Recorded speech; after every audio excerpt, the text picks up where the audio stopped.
Hello everyone, आप सबका स्वागत है झलक लाइफस्टाइल ज्योतिष चैनल में। आइए, wishing you all very good health and wealth. आज का टॉपिक, बवासीर को जाने अपनी पत्री से कैसे, कब, क्यों। आपने पिछली वीडियो में देखा, मैंने बताया कि बवासीर के लिए आप किस प्रकार से यंत्र लेकर के उससे लाभ उठा सकते हैं। तो आज मैं आप बताने वाली हूँ कि आपकी पत्री में, और ये मैं बहुत ही सिंपल तरीके से आपको बता दे रही हूँ। आप जरूरी नहीं है कि आपको एस्ट्रोलॉजी का ज्ञान हो या आपको पता हो कि कैसे देखनी है पत्री को। आपने सिर्फ अपनी पत्री देखनी है और ये यहाँ पर दिखाया जा रहा है, आपको पत्री में निशान लगे हुए हैं। अगर यहाँ पर फर्स्ट हाउस, थर्ड, 6, 7, 8, 11 एंड 12 टिक का मार्क लगा हुआ है, इन ग्रहों में, इन जगह पर अगर आप अपनी पत्री में शनि, राहु, केतु और मंगल, ये 4 ग्रह हैं, अगर आप इनको इन ग्रहों में पाते हैं तो आप इस बात को जान लें कि आपको जीवन में कभी ना कभी जो है बवासीर जैसी बीमारी से सामना हो सकता है। अगर आपका खान पान ठीक नहीं रहा, आपने अपना ध्यान नहीं रखा, तो यह बीमारी आपको अवश्य होगी। अगर आप इस बीमारी से बचना चाहते हैं, अपने आप को रोकना चाहते हैं, तो आपको अभी से अपना खान पान ठीक करना होगा। इसके लिए विशेष हैंड मुद्रा भी मैं बताऊंगी, लेकिन अभी आज की तारीख में यही कि आप जो है अपनी पत्री देखिए। अगर आपके पास पत्री है तो देखिए, या आप बना भी सकते हैं, ऑनलाइन बना सकते हैं या बनवा सकते हैं किसी पंडित जी, आचार्य जी से।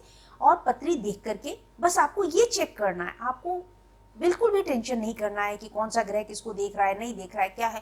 किसी भी एस्ट्रोलॉजी की कॉम्प्लेक्सिटी में आपको नहीं जाना है। ये मैंने मैथमेटिकली, एस्ट्रोलॉजिकली सभी तरीके से आपको कैलकुलेट करके मैं बिल्कुल सिंपल बता रही हूँ कि आपको ये देखना है कि इन ग्रहों में, इन हाउसेस में, अगर आपके शनि, राहु, केतु और मंगल, इन 4 ग्रहों में से कोई भी ग्रह है, हो सकता है एक घर में जो है 2 भी ग्रह हो सकते हैं, 3 भी हो सकते हैं या 4 भी हो सकते हैं, या अलग अलग ग्रहों में एक एक ग्रह हो सकता है। अलग अलग घरों में, हाउसेस में एक एक ग्रह आपका हो सकता है। तो ये 4 देखने हैं। ये 4 ही क्यों देखने हैं? क्योंकि जो बवासीर है वह, उसका जो कारकत्व है वह मंगल के अंतर्गत आता है, बीमारी का।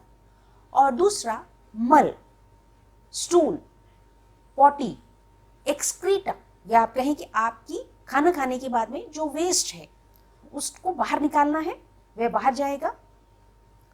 तो उसके द्वारा जो है यह बीमारी कॉज होती है। जब पूरी तरह से पेट साफ नहीं हो रहा है तो कभी कॉन्स्टिपेशन है, कभी लूज मोशन है, तो इस तरह से जब बना रहता है तब यह बीमारी होती है। मूलतः इसमें खान पान ही रहेगा, लेकिन हम एस्ट्रोलॉजिकली भी जान सकते हैं अपनी पत्री के ग्रहों को देख करके, ताकि हम अपना बचाव पहले से कर सकें। क्योंकि यह बीमारी जो है, इसका कोई प्रॉपर ट्रीटमेंट नहीं है, कभी ऑपरेशन है, कभी कुछ है, तो और बहुत परेशान जो है इंसान होता है।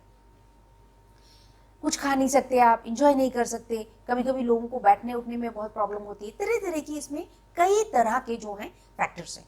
तो यहाँ आपको देखना है 3 ग्रह जो हैं, राहु, शनि और केतु, ये तीनों ग्रह जो हैं वह मलेच्छ तत्व के हैं। जैसा मैं बीच बीच में बताती भी रहती हूँ ग्रहों के बारे में। जो मंगल है, उसका ग्रह जो स्वभाव है, जो नेचर है, वह गर्म है ना, वो क्षत्रिय स्वभाव का है। तो क्या है, वो भिड़ जाता है। तो जब भी जो है राहु, केतु, शनि के साथ में अगर आमना सामना होगा मंगल का, तो यह बीमारी आपको हो सकती है। और ये जो 3 ग्रह हैं, इनका जो है स्वभाव जो है वह मलेच्छ है। उनकी जो जाति है वह मलेच्छ जाति से है, राहु, केतु और शनि। मलेच्छ से क्या मतलब है हमारा, कि जो मैंने अभी बताए सारे शब्द, कि जो आपके शरीर में खाना खाने के बाद में एक्स्ट्रा है, जो स्टूल है, जो वेस्टेज है, जो जिसको बाहर जाना चाहिए, तो वह इनके कारकत्व में आते हैं। और राहु जैसे भी आप जानते हैं कि वह जो है छाया ग्रह है, और केतु भी जो है वह भी उसका ही दूसरा हिस्सा है। तो वह अलग अलग होने की वजह से, धड़ और शरीर अलग अलग होने की वजह से, सिर और शरीर जो है अलग अलग है, तो वह अपने अपने ढंग जो है कार्य करते हैं। अब बात रही कि यह कब होगी, यह बीमारी आपको कब हो सकती है। ये 14 साल से लेकर के 14 साल के बच्चे को भी हो सकती है, किसी भी एज में 25, 30, 50, 70 किसी भी एज में हो सकती है। ये नहीं है कि ये सिर्फ बुजुर्गों को होती है, या फिर जो बहुत सारे लोग आप देखेंगे कि 50 से 60 के बीच में जो ऑफिस गोइंग है या वर्किंग लोग हैं, तो उनको यह ज़्यादा होता है, अक्सर लोग बात करते हैं। तो वह उनके लाइफस्टाइल से नहीं है, उनके नौकरी करने से या बिजनेस करने से, या वो कितने घंटे बैठे रहते हैं, उससे नहीं है ये बीमारी। ये बीमारी है आपके खान पान से। आपका खान पान कैसा है।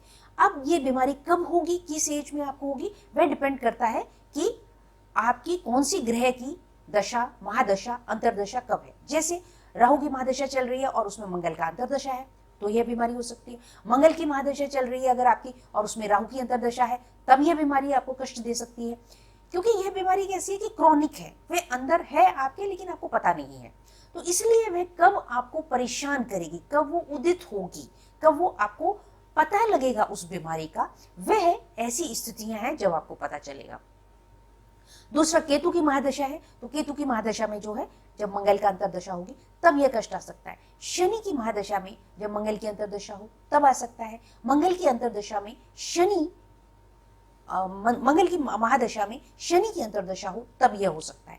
ये ऐसा क्यों होगा, अलग अलग स्थितियां, परिस्थितियां क्यों हैं, वह डिपेंड करता है आपकी हॉरोस्कोप में जो पृथ्वी में प्लैनेट्स की जो पोजीशन है, तो उसके हिसाब से डिपेंड करेगा। लेकिन यहाँ मैं एकदम जनसाधारण के लिए मैं आपको बताने जा रही हूँ, आपको बिल्कुल भी टेंशन नहीं लेना है किसी प्रकार का। आपको सिर्फ ये देखना है कि क्या इन ग्रहों में नंबर 1, 3, 6, 7, 8 और 11 एंड 12 में इनमें से कोई ग्रह हैं आपकी पृथ्वी में। अगर ऐसा है इन ग्रहों में, जैसे कि माना कि 12वें घर में अगर आपका शनि है और जो छठे घर में मंगल है, तो उस केस में ये बीमारी हो सकती है। इस प्रकार से अलग अलग जो दृष्टियां हैं, आपको उससे परेशान नहीं होना है।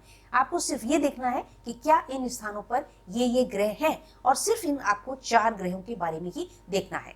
तो इस प्रकार से दोस्तों, इस वीडियो को ज्यादा से ज्यादा शेयर करें, ताकि ज्यादा से ज्यादा लोगों को पता चल सके और वो अपनी पत्री को देख करके स्वयं ही इस बात को जांच कर सके।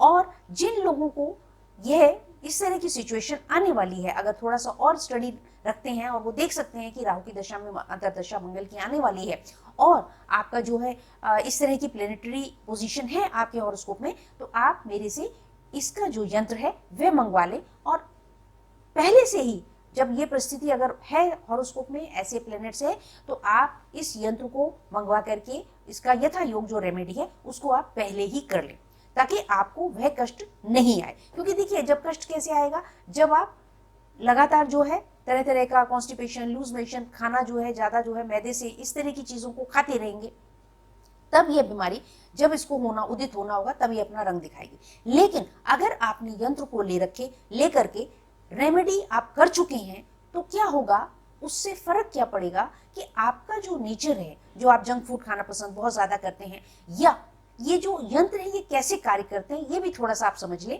कि अगर आप ये रेमेडी कर चुके हैं और आगे आने वाले समय में अगर ये कष्ट आने वाला है तो वह नहीं आएगा। वह इस प्रकार से, क्योंकि जब आप यंत्र को प्रयोग करेंगे तो वह आपके ऑरा में जुड़ करके आपको स्वयं ही, आप देखेंगे कि अगर आप बहुत ज्यादा जो है पिज्जा, बर्गर, मैदे वाली चीजें, मठी, समोसे खाते हैं, तो वह आपका अब मन नहीं करेगा। और दूसरी चीजें अच्छी, जो जैसे फ्रूट्स हैं, फाइबर वाली चीजें हैं, वह आप खाने का, आपका रुझान ज्यादा सब्जियां खाने की तरफ आपका रुझान होगा। अक्सर हमारे बच्चे, जो यूथ है, वह सब्जियां खाना पसंद नहीं करता। वो वही सब्जी को आप बर्गर में, पिज्जा में डाल के दे दीजिए, सबवे में डाल के दे दीजिए, तो वो खा लेंगे। लेकिन पाव में डाल के दे दीजिए, तब खा लेंगे। लेकिन वही सब्जी अगर उनको जो है आप देंगे तो वह नहीं खाएंगे। जैसे वो मंचूरियन खा लेंगे, लेकिन अगर आप उनको लौकी की सब्जी बना के दे रहे हैं तो नहीं खाएंगे। कोफ्ते खा सकते हैं, लेकिन वह लौकी तोरई सब्जी नहीं खाएंगे। तो ये ऐसा नेचर बन जाता है जिसको कि यह बीमारी होने वाली होती है। तो उसको जो है सब्जियां या हरी चीजें या फाइबर फ्रूट्स ज्यादा रुझान नहीं होता। वह ऑयली फूड ज्यादा खाएगा, हैवी फूड ज्यादा खाएगा, इस तरह में उसका मन ज्यादा करेगा। ये एक अपने आप में इंडिकेशन भी है। आप देखेंगे, आप अपने प्लैनेट्स को देखिए, अपने हॉरोस्कोप में खुद चेक करिए और फिर देखिए कि आपका खान पान में रुझान क्या है, तो आप मेरी बात को 100% सच पाएंगे। तो इस प्रकार से दोस्तों, जिनको कष्ट है वह भी यंत्र का लाभ उठाएं, और जिनकी पत्री में इस तरह की पोजीशन है प्लैनेट्स की वह भी लाभ उठाएं ताकि उनको यह कष्ट ना आए। तो इस प्रकार से दोस्तों इस वीडियो को ज्यादा से ज्यादा शेयर करें, लाइक करें और मेरे चैनल को सब्सक्राइब करें और ज्यादा से ज्यादा लोगों को बोलें कि इस चैनल को सब्सक्राइब करें, क्योंकि मैं हेल्थ रिलेटेड एक से एक बढ़िया रेमेडी आपके लिए लाती रहूंगी और आपके लिए शुभकामनाएं मांगती रहूंगी। धन्यवाद। Thank you very much for watching the video.